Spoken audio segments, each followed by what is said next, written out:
take a look at the packet. I'm going to come along with friends.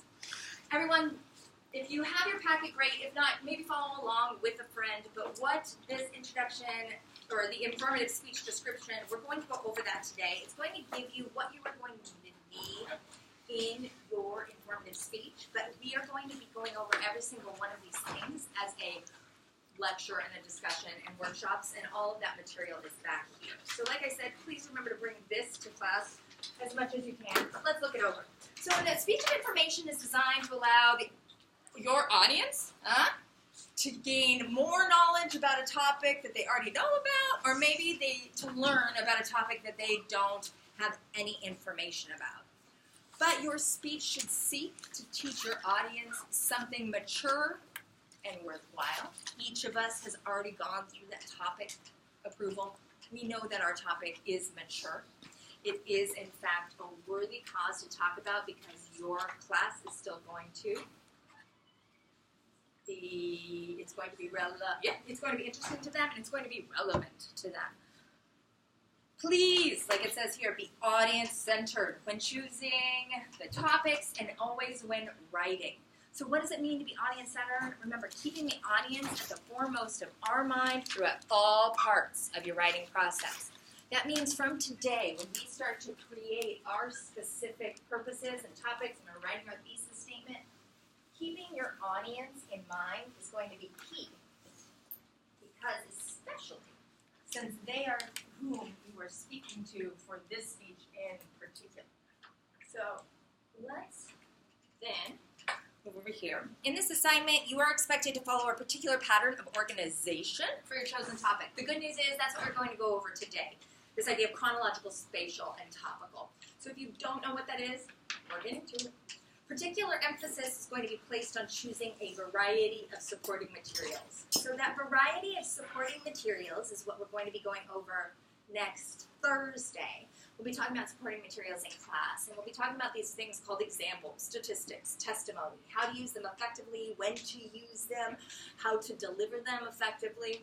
We'll go over all of those supporting materials, but they are going to be used to clarify your subject. And remember, our audience isn't always going to be moved on a statistic.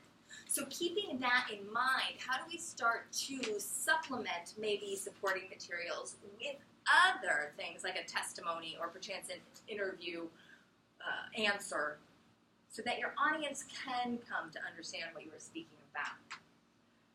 You will also need to conduct research. So we talked a little bit about this in the library, right? All of us are going to have to research, and you've already been doing a great job at it. But you are going to be required to use 3 outside sources inside your speech.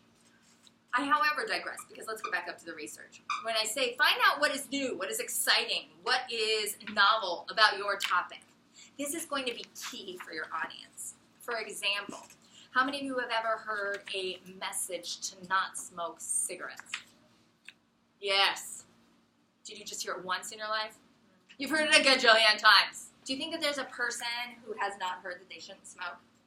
No, because it's even on the box. It's like, don't do it, you'll get cancer. You're like, oh, okay, don't smoke, right? Or just FYI, if you do this, it'll be bad. So the commercials are still there. I mean, people see, like, if you smoke, you'll die. Here you go. Mm-hmm. Or if you smoke, you may have to get that trachea in your throat, and you'll have to breathe through that. And people are still like, no, that's okay. So what the heck is new out there that's going to make somebody stop smoking? There are a lot of arguments, especially yours, that have been around for a long time. The same arguments are used over and over again in things like abortion, because those are their arguments. Those are the arguments that are clearly not changing anybody. They're not getting the middle line to move over to one side or the other. People who are on the fence about something. Maybe they are. The people who are on the extreme, they're certainly not moving. So what can you go and find? What's new? What's exciting in the research? What's going to make your audience think, oh my gosh, now it's coming to light. Oh, I never even knew that. Now this topic is exciting before. Putting it in perspective also of them. How does this relate to them? It is very difficult to see how immigration policy is directly affecting an 18-year-old. But it is not a hard trail to trace for your audience. And it's a wonderful thing to allow them to see their participation in and how it affects them, because then they see clear way that they can also make change or make a difference. So I would encourage you to start to think about those things when it comes to scholarship. But remember to use those radar standards, that relevance, accuracy. We're going to be going over that in detail with the ARC. They're going to come and do that with you, but we got a good start for our informative speech from the library. But research can be really anything, and you can use any material. Do not, like I said, think you need to use only what? Scholarly journals. If you're using scholarly journals, it's hard to access, it's hard to represent that information, and it may be a way beyond what you need to be delivering or even engaging with on this basic level of information for this speech. So keep that in mind. But remember that if you are ever confused as to what constitutes credible or reliable resource, I am so happy to help and walk you through that and find something. You are more than welcome to also use internet sites. That is fine to use an internet site. We want to simply remember it has its credibility too. So how do we communicate that credibility? Well, we are going to need to have those at least 3 outside sources stated out loud in your speech. However many other sources you use in the trajectory of your research and in the development is up to you, but you are only required to use 3 outside testimonies, statistics, examples from other individuals. But keep in mind that you can also,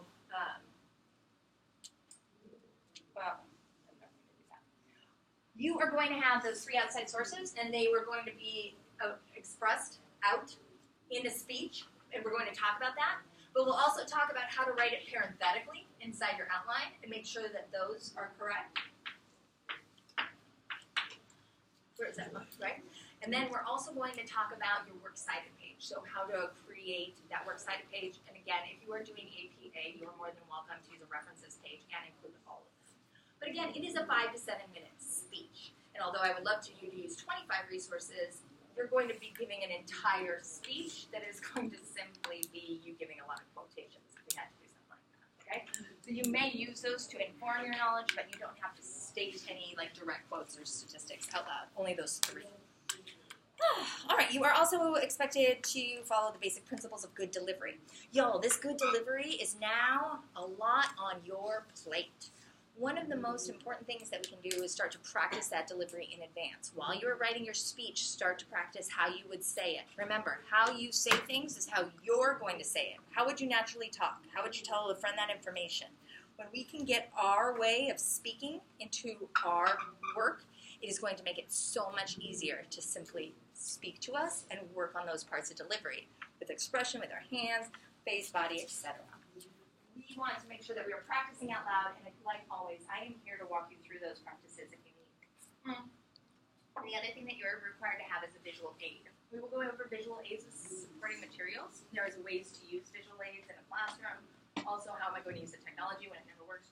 How am I going to use the technology? And I'll walk you through all of that too. This informative speech description you can come back to and look at all the time. But otherwise, this is the criteria that you are going to need to know, and this is the criteria that we're going to be developing.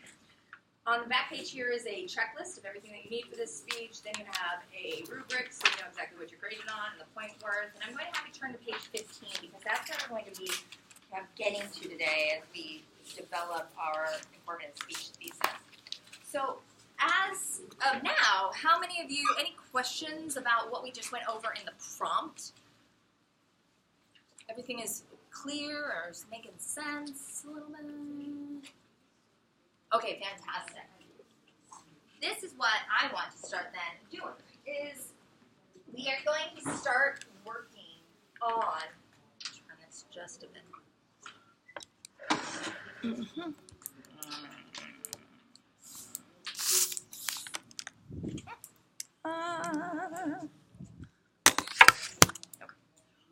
We're going to start working on what is your required homework assignment for your thesis statement, but the easiest way to start to understand and develop that thesis statement is to go through these particular steps. These steps are going to help us to generate and narrow our focus, and although this is done in the public speaking class, many of you said that your hardest time with writing is organizing your thoughts. The structure here and the trick I'll teach you today is a very easy way to write for any particular paper that you have as well as these speeches. So keep this in mind, and if you wanted to try to incorporate this for one of your other classes, I can always try to walk you through it or show you, but I really believe it's a great resource. We are going to have three different things to write out in terms of our purpose, and that's going to be the general purpose. This is called the specific, sorry, I erased it earlier, specific purpose, aka your central, what? Yeah, okay, so the specific purpose is also known as your central idea, and then this here is your thesis statement. Fantastic. So these three are what you are going to generate. This pattern of organization is also something that's going to be due for your homework, but we'll talk about that in a second. So the way I like to look at this purpose, if y'all are looking at it, is that we start to narrow our focus here. So I like to think of it as like an inverted or an upside down triangle. Everybody! Are we ready? Let's get up. Everybody up.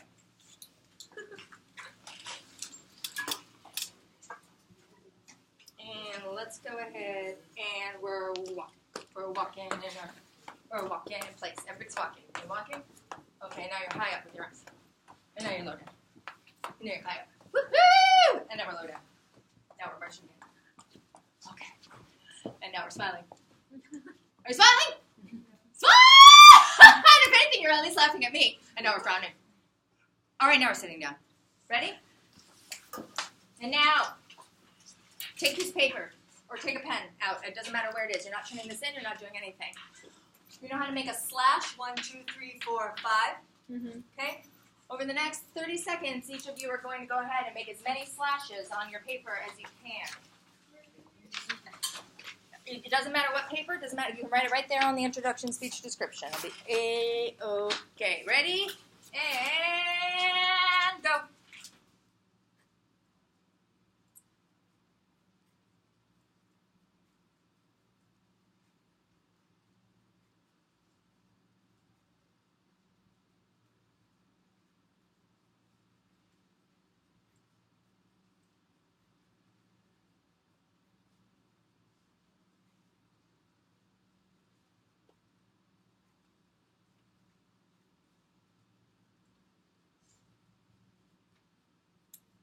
Stop. All right. Go ahead and tally it up.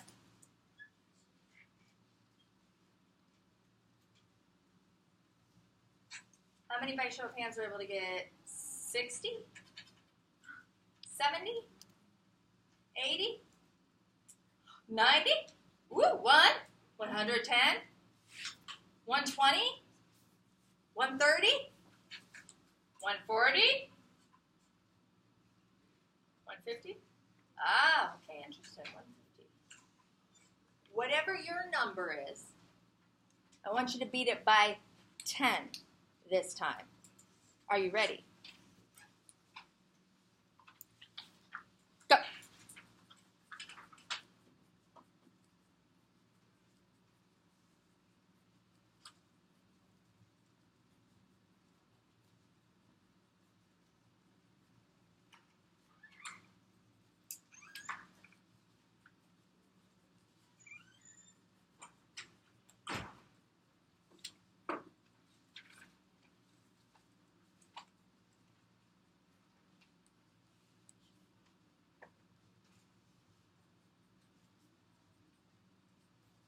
And stop.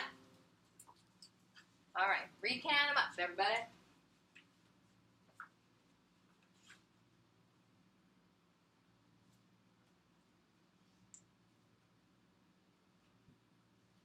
By a show of hands, how many of you were able to beat your record by 10? Oh, yeah, look at that. Interesting. Why? Because I told you to, sure.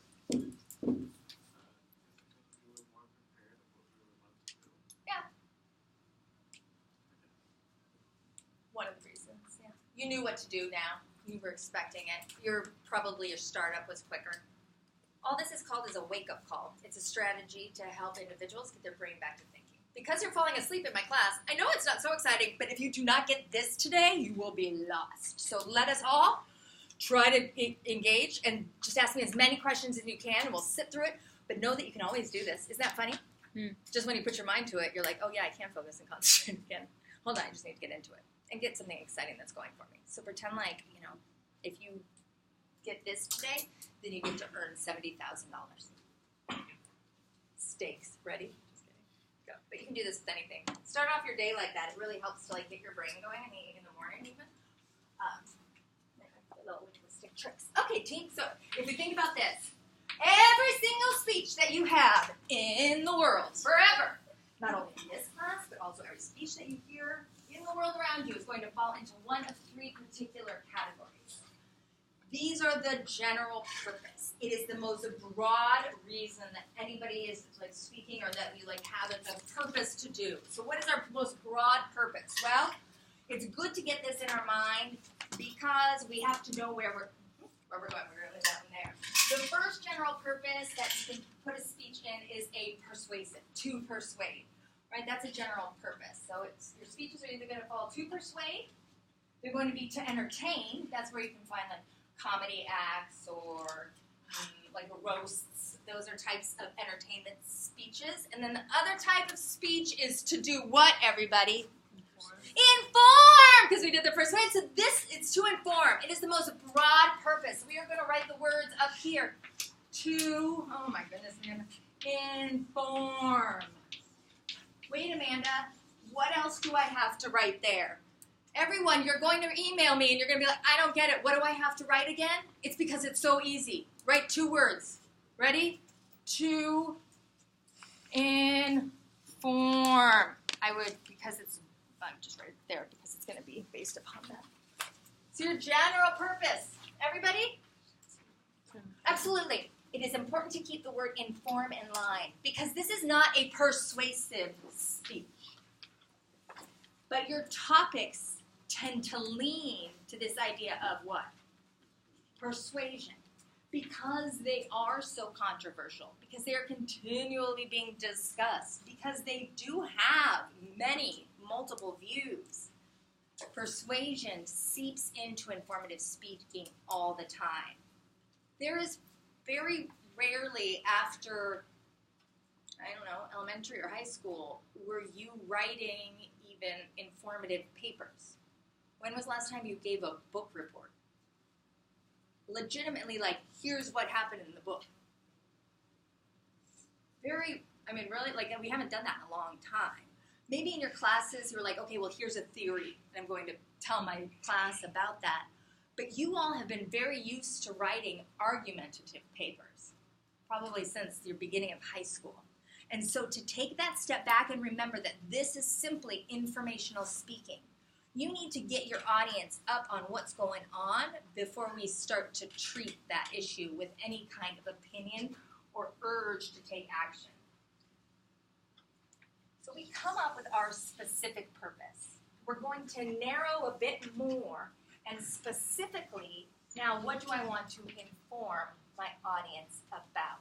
The specific purpose is also known as the central idea because it is. It's that unifying element that goes throughout your entire speech. It is the reason you open your mouth. It is the thing that guides what supporting materials, visual aid, hand gesture, facial expression you choose to use. So your specific purpose is what this speech is going to be about. What are you going to inform us about? So how do we write that? Well, everybody, if you're worried about writing it, here we go. I'm going to show you. You're going to bring it down to a good math problem, and you're going to write those words again. Are you ready?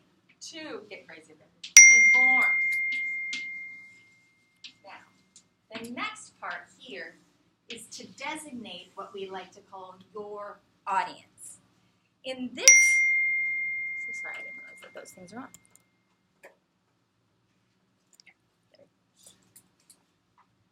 My audience. So, to whom am I speaking? Who is this speech designated for? Who are we going with? It's good to keep that in mind because that's going to help us narrow our focus. I now know who I am writing to. Consider that for your other writing assignments. To whom does this go to? Is my instructor asking me to write to a general audience, meaning her, right, the world, Or is it a specific audience? Because that's going to be key in how you tailor not only your language, the supporting materials, and those arguments that you have to make. So if we say to inform, in this case, for all of your informative speeches, we already discussed that this audience is your audience. So your classmates are your audience. So we'll say to inform, and all you have to do here is put my audience. And we know that those are the individuals of whom are in front of you, our classroom. So to inform my audience. When it comes time for persuasion, this will change. It can very much be your audience. To persuade my audience to not buy clothes from fast fashion merchandisers.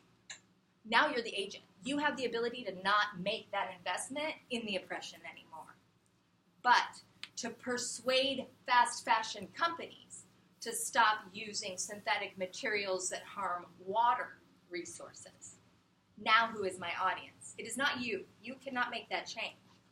But who can? The companies. So that's where we will start to replace. So to inform my audience is the put today. And then the key word here is next.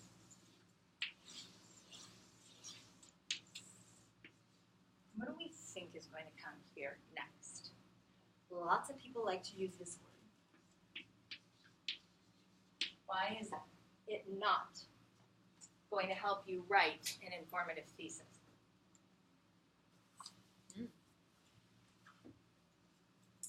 Sometimes it's used best when looked at the opposite. To persuade my audience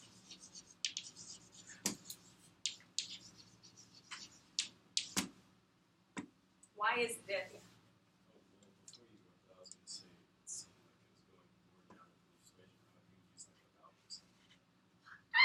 Perfect. Absolutely. That communicates that the next statement is going to be one of fact, one that you are going to persuade my audience that water is beneficial to your body, that you should not drink and drive. But I cannot persuade you about something. Can I persuade you about something? No.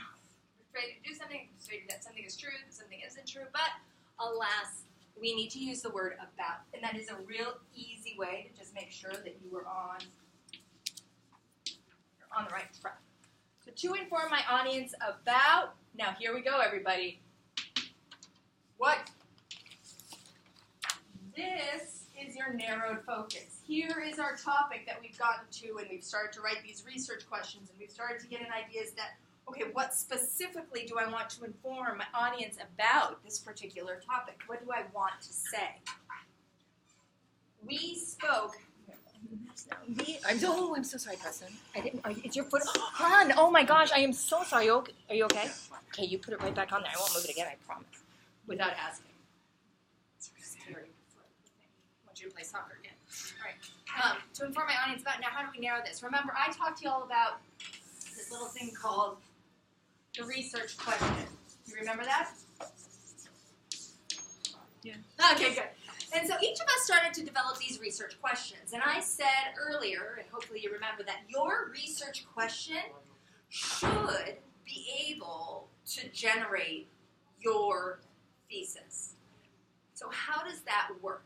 If you have come to a point where you have a decent working research question that you like, that you think is going to yield you answers, that you really want to go forward and explore, do that.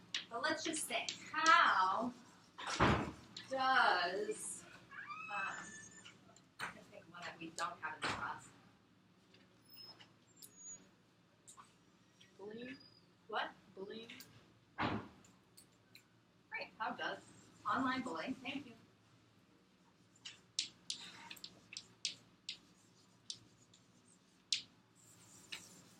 How does online bullying impact Adolescents? the educational well-being, or how about 6 to that, of middle, or yeah, like good age group. So now we have this, right? How does online bullying impact the educational success of adolescents? Question mark.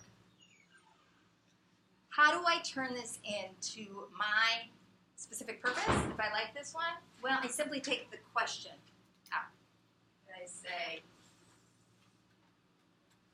to inform my audience about The impact.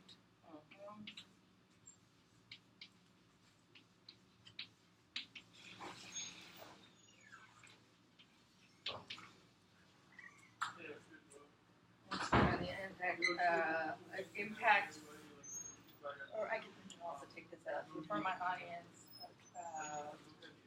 The impact online bullying has on adolescents.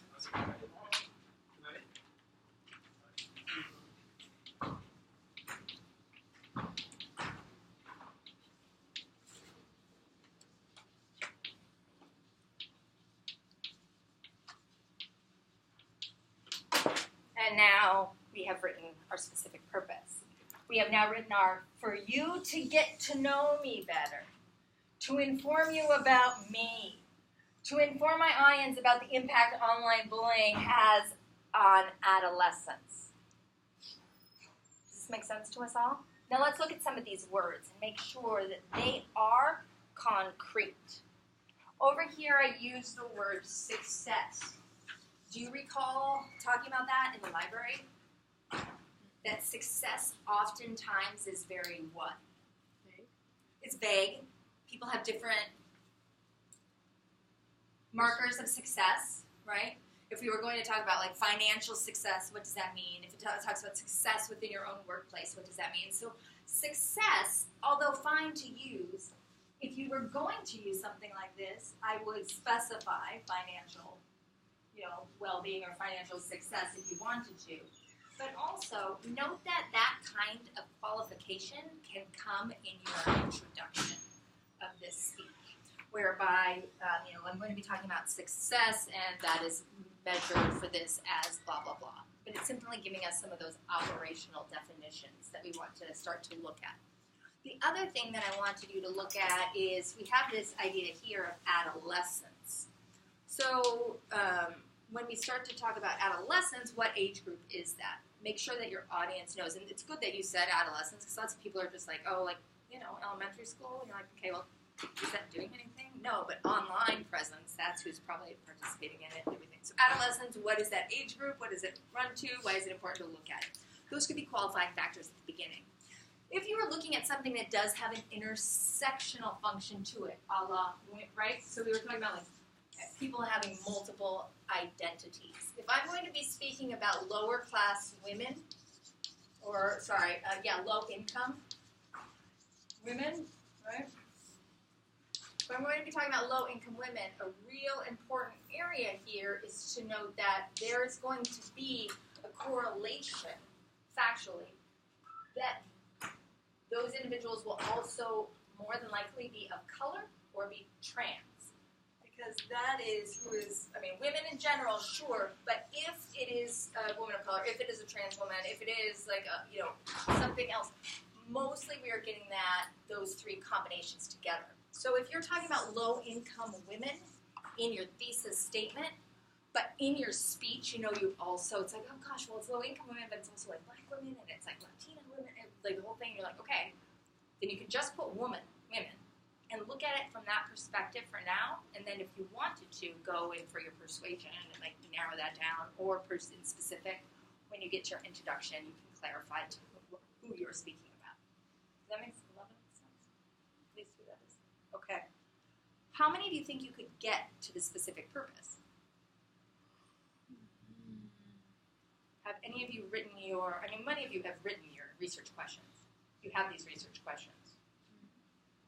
So does it make sense to you, once you get a research question that you feel like, okay, this is the one I want to work with for this speech, you know how to cut it and you can put it into that specific purpose? Mm-hmm. Okay, cool. As long as you know how to do that, that makes me very, very, very happy. All right.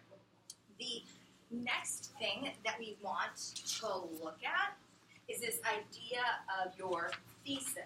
So what in the world, y'all, am I missing in order to create a work thesis? Because if we know that a thesis is a combination of your central idea and main points, then what are you missing? How you're going to inform them? Yeah, and those hows or what, everybody? How are you going to tell me about those women? I'm sorry, those online bullying impacts? Those are through those things called main points. Good job. We need to develop some main points, y'all. We don't have a thesis yet. The only thing that we're missing, hopefully we're seeing this, are the main points. We got the central idea, check. In order for you to get to know me better, Here are some things I'm going to tell you about me. yeah, what if I just stop there?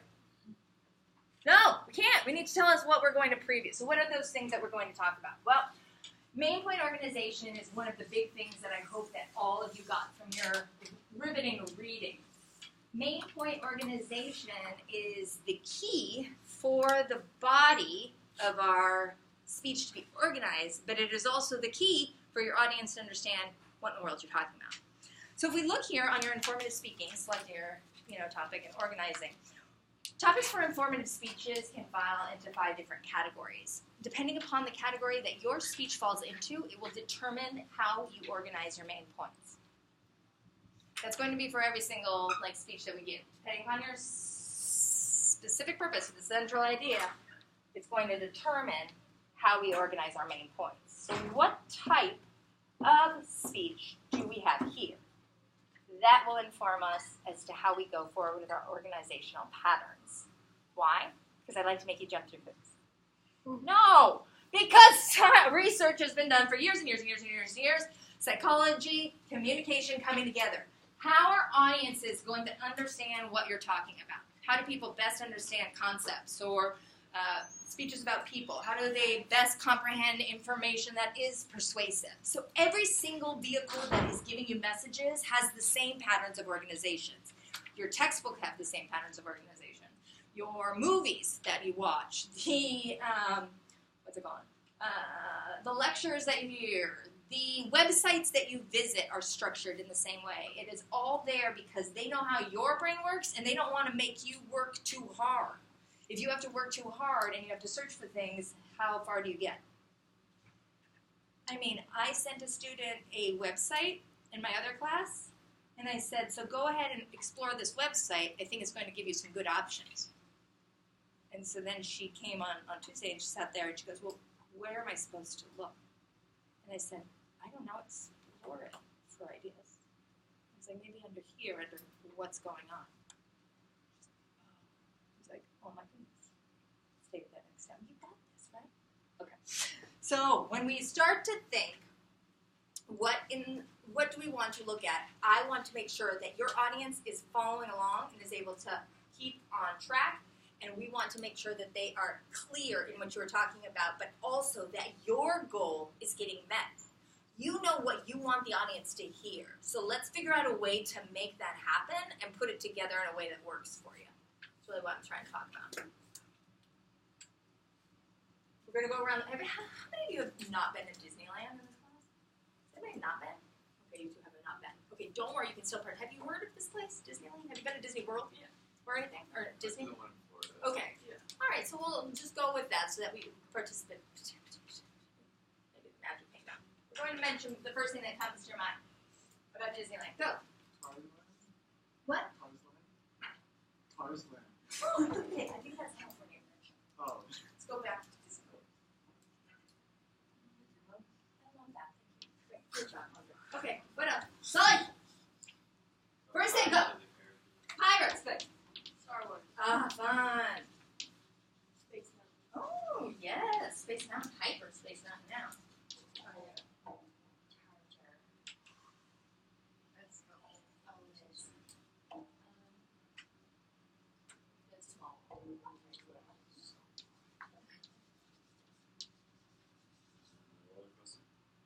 Sure. Great. Just go with it. It's the first thing that came. Castle. Balloon. Ooh, balloons. Oh, yeah. Castle. Love the castle idea. They're bringing an anchorage. Castle. Balloon. Okay. Fountains? Yeah. Okay.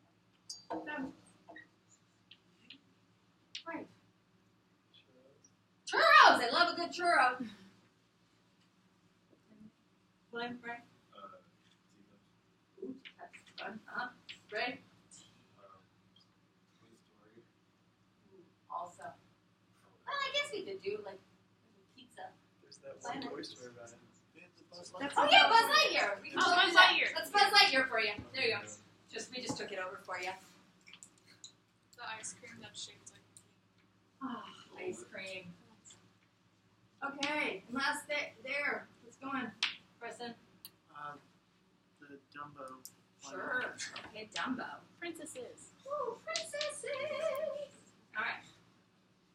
Fantastic. Mickey. How long? You want to do the what? Oh, I didn't get one. Mickey. Underline it. Twice. Just in case. How many minutes could we speak about Disneyland? I don't know.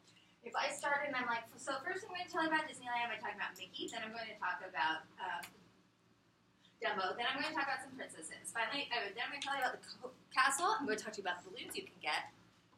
Where's this speech? I don't know. Do you know about Disneyland? It's kind of all over the place. We talk about a million things. It's not organized. That's what we need to do. We simply need to put it into a way that we can compartmentalize all the crap that we want to talk about into a way that's digestible for our audience. And that's what organizing your main points is. It's not jumping through hoops. It's really helping you. That's all I do too. But nonetheless, we need to think about how many main points we have. Let me remind you about this idea of balance. Your introduction is going to be no more than 45 seconds to a minute. Your conclusion will be about 30 to 45 seconds. This is a 5 to 7 minute speech. So even if you want to say 1 minute on each, it gives us a solid 5 minutes in the middle to concentrate on the body of your speech. And you're like, crap, I have 5 minutes to speak about this huge topic. Yeah, now we're starting to see how this is going to get narrower, maybe even more. The rule is, or the guideline is, that for a 5 to 7 minute speech, having between 2 to 5 main points is the maximum amount that you should have. Any more is going to be too many, and then any less than 2 doesn't make any sense. So that's just it's a speech. So 2 to 5. Amanda, do I have to have 3 main points? No. Just because I wrote 3 main points doesn't mean you have to. You can have between 2 and 5. So how many can you have?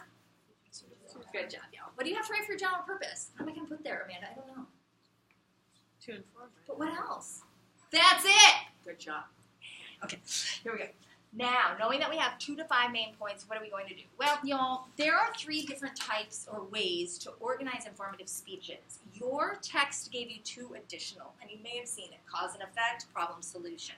Problem solution we are going to do for persuasion. It's a persuasive organizational pattern, and it's too confusing to do as informative. The cause and effect is fine. We oftentimes won't say cause and effect. We will say like, the state of whatever and its impacts. If you wanted to do that, you could do something like showing what the cause is. Let me show you what the current law of abortion is and how that is impacting the people, right? Cause, effect. But for our purpose, we look at 3 different things. There are categories. So what category do I fit into here? All informative speeches will fall under these particular categories. People. So let me talk about a person. I'm going to inform you. You ever watch A&E, History Channel? The E! True Hollywood Story. Right? These are informative speeches. But then we start to think, again, grand scale, starting to narrow our focus. How do we want to organize it? Events, concepts, places, and objects. Now, events are anything that has happened or is going on, going to happen, but concepts and phenomena, that is typically where your speech is going to lay. So there's a whole other, organizing your informative speech, and I've given you this handout. It walks you through the same topic with each of those different types of organizational patterns so that you can see them and you can read it if you would like to. But in the meantime, what I'd like to show you is this idea of objects and concepts. But it would not help to not give you a little bit of information here. So if you have a speech about a person or a group of people, a team, whatever, and people, if you have an event, or if you have this concept, phenomena, right, theory, your main points are typically organized chronologically. Chronological organization follows a pattern of Time, absolutely. And I think that in chronology, good. I think that we talked about this with your first speech, right? Yes. Because many of us were also doing this, before, now, future. The same idea goes for our particular main points, right? If we're talking about a person, we want to know a little bit about their background and their history. We want to know about what's going on, and maybe we want to know about the trajectory of the future. The same thing happens in an event. If we think about our history books, it's not like we're simply going into the event itself. It gives us the whole context, what led up to it, what was going on, what happened during this event, how did it play out, then what was the aftermath, what was going on. People think in that, wait, but what happened before? How did it come to be? We're asking a lot of questions on the trajectory, so we need to make sure that we're maintaining that informative nature. The other thing here that we have is these concepts and phenomena. Now, oftentimes with your concepts and phenomena, we can take a chronological look at it. One of my students talked about, he was doing artificial intelligence last semester, and so he wanted to know how artificial intelligence the rise of technology over time has impacted workers. And so his big thing was starting about the Industrial Revolution, so starting to talk about how that revolutionized and how that impacted workers. Then he took the next phase of the next Industrial Revolution, did that phase, and then now where this revolution of technology is going and how that's going to impact the workers. So he gave us a good historical overview as to how this has continued to go in society and how we've adapted over time, but then he's leaving us with this future of then where we go. Parlays us into that next part, persuasive speech. But you can, in fact, do some kinds of chronological order. However, we can also look at something called spatial order. Now, none of you are going to be using spatial order, but it would benefit me. Should not talk about it. Spatial order deals with patterns of direction. So, for example, when you go to Disneyland, they not only hand you that ticket map, but they also hand you a Map. Yeah, why do they hand you a map? So you know where you're going. If you get lost at the happiest place on earth map, what are you not? You're not happy. They do not want one person in that park to not be walking around with a happy smile. They do not want you to leave that place being in a bad way because you weren't able to find a bathroom or something that you needed. So they hand you that map. You go anywhere, you walk into a new place, and what do you look at? You're like, gosh, I'm at the mall. Where do I go? I'll just wander aimlessly? No, you don't have that kind of time, nor does your audience. So get there. Get them a map, and that's what we did with spatial reasoning, right? So, hey, everybody, today I'm going to take you on a trip around Disneyland so you can understand it a little bit more. We'll be starting on Main Street. Then we'll be making our way into Tomorrowland. We'll be then venturing up to Toontown and Magic Kingdom. Fantasyland, and finally ending up in Adventureland and Frontierland. I am now, You forgot Jungle. what am I going to talk about in each of these places? Oh, right? So now I can be like, oh, let's see, I got all these different things that I can do. I can now put the particular rides that go in the land underneath there. I can put the specific foods you can find, maybe the characters you can see there, maybe the special events that are going on. I had a student who did, in my basic public speaking class, it was like, today I'm going to inform you about the Las Vegas Strip by telling you about the north part of the Strip, the middle of the Strip, and the south part, right? And then all they had to do is like, they talked about the hotels, the shows, and the clubs. But did they talk about every last single one? No. No, they don't have that kind of time. So they talked about the ones that were going to be most interesting to their Audience. and the most relevant, the most interesting to the audience. Absolutely. So that's how they did that one. Now, we are not going to do spatial reasoning, but if you've ever thought about like designing, you ever design your own car? You ever do something like that? Oh, it's so fun. I did a focus group. I told you about focus groups. I did a focus group. It's good. Designing your own car. Anyway, when I designed my own car, it was like, okay, what's the outside of the car? Now you design the inside of the car. Today I'm going to inform you about the Toyota Prius by first describing the exterior of the car, then by talking to you about some of the interesting features on the interior of the car, and finally talking to you about that quite interesting and unique battery. Right? So now we know how to go. Spatial organization. The last kind is the kind that we most often will use. It often will fall into a category called a catch-all. We want to avoid that, but it's the one that you learned before. It's called topical organization. Topical organization is organized by particular topics. So in this case, I start to do my brainstorming of all the things I want to talk about, and I look around, I'm like, ooh, there's roller coaster, and then there's teacups, then there's pirates, and then there's Star Wars, or there's Space Mountain, and then Small World. Oh my goodness, all of these are? Topics. Yes, they are. If you worked at Disneyland, you would refer to them as an attraction. Disneyland. Things you get, right? And then we have things like churros and the ice cream cone, right? Turkey leg, and you're like, ooh, now we have food. And now we have these particular categories that we can talk about. So topics, these particular topics. So in order to inform you about Disneyland, I'm first going to describe to you some of the rides that they have there.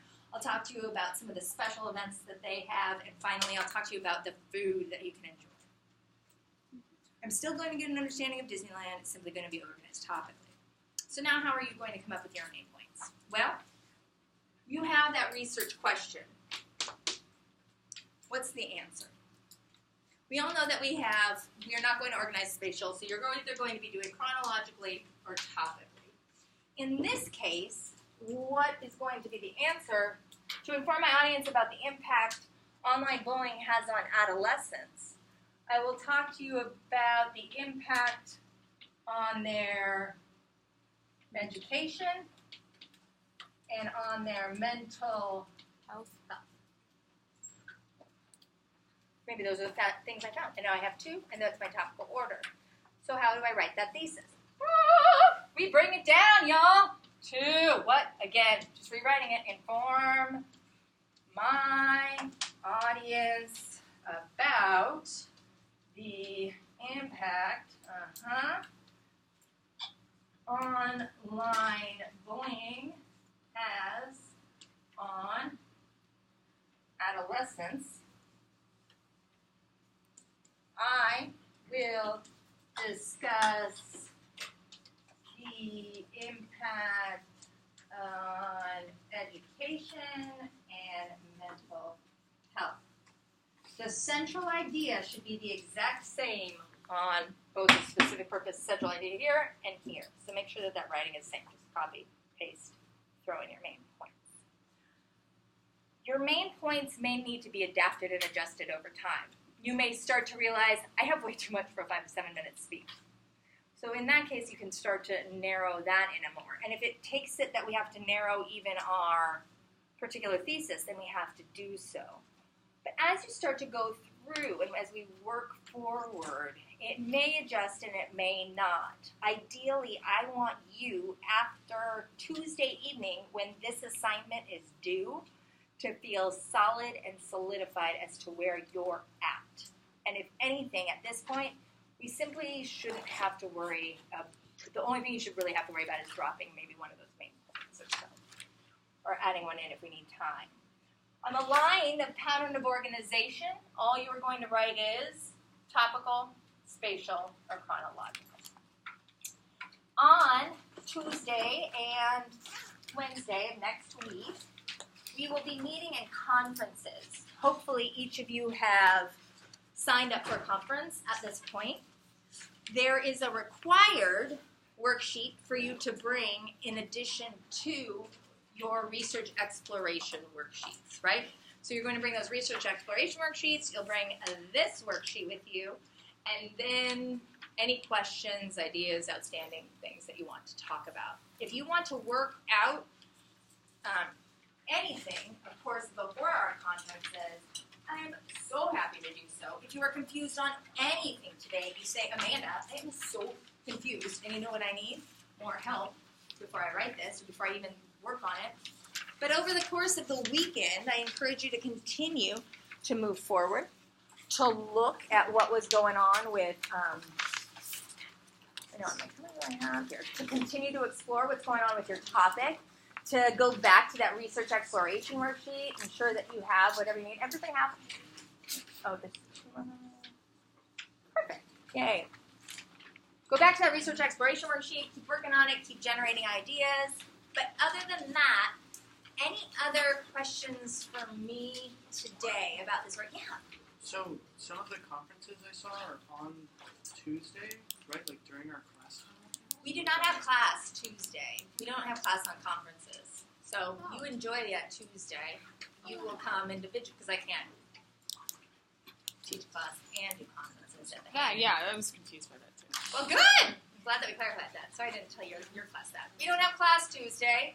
If you don't have a conference, you just keep sleeping or do something else. But if you do have something, like a conference, then you come to that. And I'll be there at the where? Starbucks. The Starbucks at the Hannon Library. And you come with your things, and I'll be there, and we'll work together, and we're going to get this done. I can't wait. It's going to be so fun. These conferences are my favorite time. Mostly because this is what I like to do. Hang out with students. All right, Smart Cookies, have a great day. Be kind to each other. Think about what you're saying. Watch out for active